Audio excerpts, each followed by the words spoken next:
सोचो, एक बहुत बड़ी रेस चल रही है जहां सब दौड़ने वाले हैं। कोई तेज, कोई धीरे, सब एक इनाम के लिए दौड़ रहे हैं। नियम एकदम सिंपल है। जो सबसे तेज दौड़ते हैं वो जीतते हैं, जो सबसे धीरे होते हैं वो बाहर हो जाते हैं। यही है हमारी किताबों वाला फ्री मार्केट, एकदम प्योर कंपटीशन। कंपनियां उन रनर्स हैं, उनके प्रोडक्ट्स और सर्विसेज उनकी स्किल्स हैं और कस्टमर्स जज हैं। जो सबसे एफिशिएंट, इनोवेटिव कंपनियां होती हैं वो सक्सेसफुल होती हैं और बड़ी बनती हैं। अगर कोई कंपनी खराब डिसीजंस लेती है या घटिया प्रोडक्ट्स देती है तो कस्टमर्स चले जाते हैं और कंपनी फेल हो जाती है।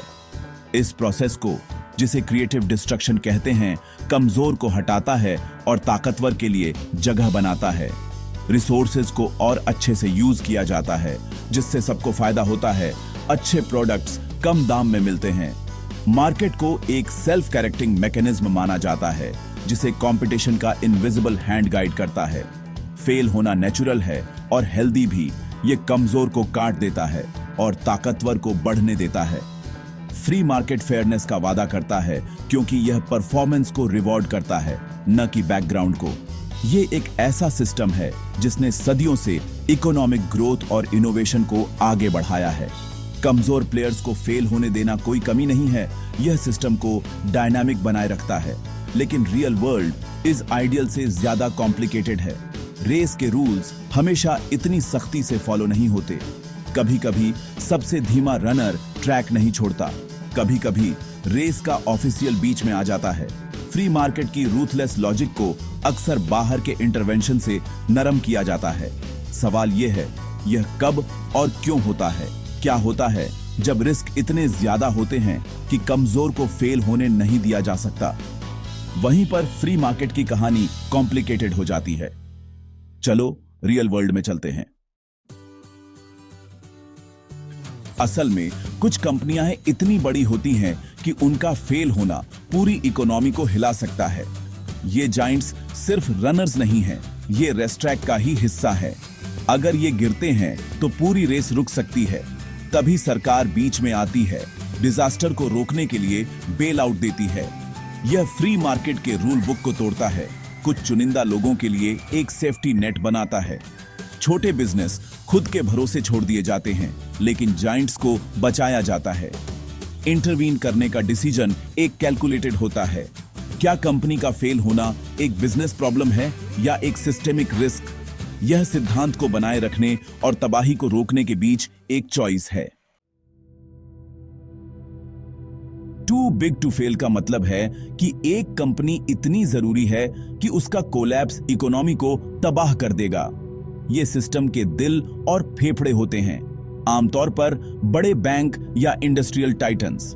उनकी विफलता से बड़े झटके लगते हैं। सप्लायर्स को पेमेंट नहीं मिलता, बड़े पैमाने पर नौकरियां जाती हैं और डर फैल जाता है। गवर्नमेंटें उन्हें बेल आउट देती हैं, यह सोचकर कि बचाने का खर्च कोलैप्स के खर्च से कम है। लेकिन इससे एक मोरल हैजर्ड पैदा होता है। मैनेजर्स ज्यादा रिस्क ले सकते हैं, यह उम्मीद करते हुए कि सेफ्टी नेट है।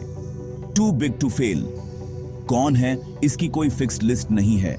इसे संकट में तय किया जाता है इंटरकनेक्टेडनेस और रिस्क के आधार पर। अगर किसी कंपनी की मौत पब्लिक गुड को बेल आउट से ज्यादा खतरा देती है तो उसे बचाया जाता है।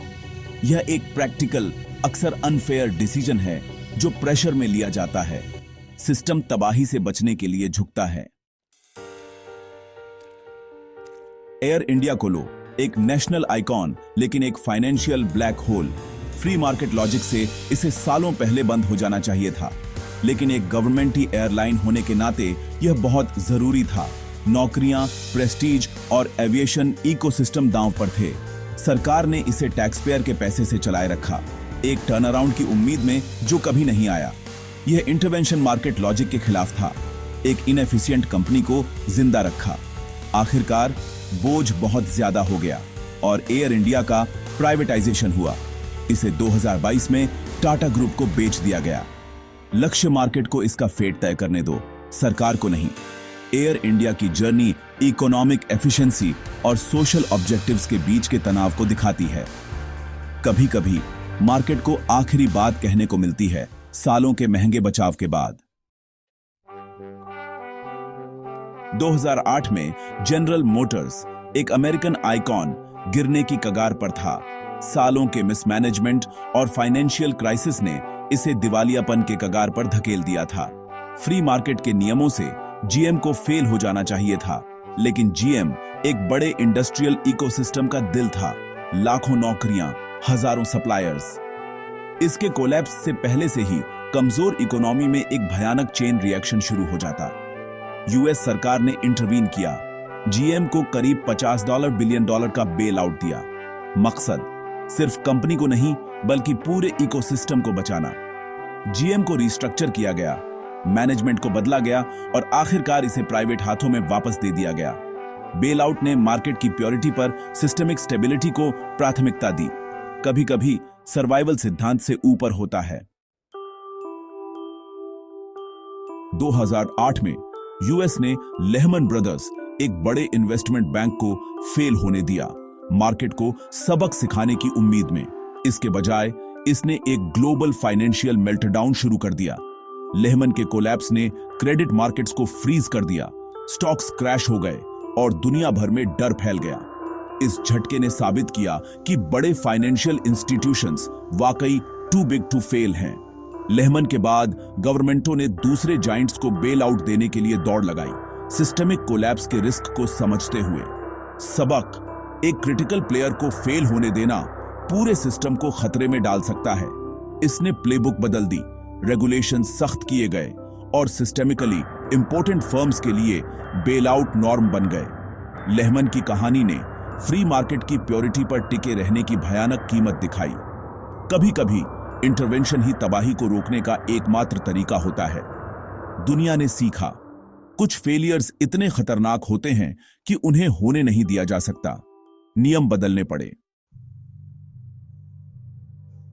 लेकिन छोटे बिजनेस, एमएसएमई, नुक्कड़ की दुकानें, लोकल रेस्टोरेंट्स, उनका क्या? जब संकट आता है तो उन्हें अकेले मार्केट का सामना करना पड़ता है। टू स्मॉल टू सेव के लिए कोई बेल आउट नहीं होता। यह बहुत अनफेयर लगता है। बड़ी कंपनियों को बचाया जाता है जबकि छोटे बिजनेस को फेल होने दिया जाता है। वजह फेयरनेस नहीं है, यह इंपैक्ट है। एक छोटे बिजनेस का फेल होना भले ही दुखद हो, सिस्टम को खतरा नहीं देता। सरकार की कोल्ड कैलकुलेशन सिस्टेमिक रिस्क के बारे में है, न कि इंडिविजुअल ट्रेजेडी के बारे में। एक संकट में सिस्टम को बचाना हर बिजनेस को बचाने से ज्यादा जरूरी होता है। कौन तय करता है कि कौन सी कंपनियां जिंदा रहेंगी या मरेंगी? टॉप गवर्नमेंटी अधिकारी और सेंट्रल बैंकर्स, बहुत प्रेशर में। उनका लक्ष्य फेयरनेस नहीं है, यह स्टेबिलिटी है। वे पूछते हैं, क्या यह विफलता डर, बड़े पैमाने पर छंटनी या क्रेडिट फ्रीज को ट्रिगर करेगी? अगर जवाब हां है तो इंटरवेंशन होता है। यह यूटिलिटेरियन लॉजिक का मतलब है कि साइज और इंटरकनेक्टेडनेस क्षमता से ज्यादा मायने रखती है। एक अच्छे से चलने वाला छोटा बिजनेस फेल हो सकता है, जबकि एक रिस्की जाइंट को बचाया जाता है। यह एक असहज ट्रेड ऑफ है, सिस्टेमिक सेफ्टी के लिए फेयरनेस का त्याग करना। बहस जारी है, लेकिन संतुलन बना रहता है। फैसला क्या है? हम एक हाइब्रिड इकोनॉमी में रहते हैं, मार्केट ड्रिवन, लेकिन सबसे बड़े रिस्क के लिए गवर्नमेंटी सेफ्टी नेट के साथ। बेल आउट अच्छे मैनेजमेंट के लिए रिवॉर्ड नहीं होते, वे कोलैप्स को रोकने के लिए हताश प्रयास होते हैं। सरकार एक फायर फाइटर की तरह काम करती है, न कि जज की तरह आग को फैलने से पहले बुझाती है। सिस्टम प्योरिटी या फेयरनेस पर सर्वाइवल को प्राथमिकता देता है। यह मैसी है, इम्परफेक्ट है और अक्सर अनफेयर है, लेकिन कोलैप्स इससे भी बुरा है। फ्री मार्केट प्रॉस्पेरिटी को बढ़ाता है, लेकिन गवर्नमेंटी इंटरवेंशन तबाही के खिलाफ आखिरी डिफेंस है। मार्केट और स्टेट के बीच यह असहज डांस हमारी रियलिटी है। मार्केट कंपनियों को जज करता है, सिस्टम कोलैप्स से डरता है। हम इस विरोधाभास के साथ रहते हैं क्योंकि विकल्प अराजकता है। आखिर में सिस्टम का सर्वाइवल सब पर भारी पड़ता है।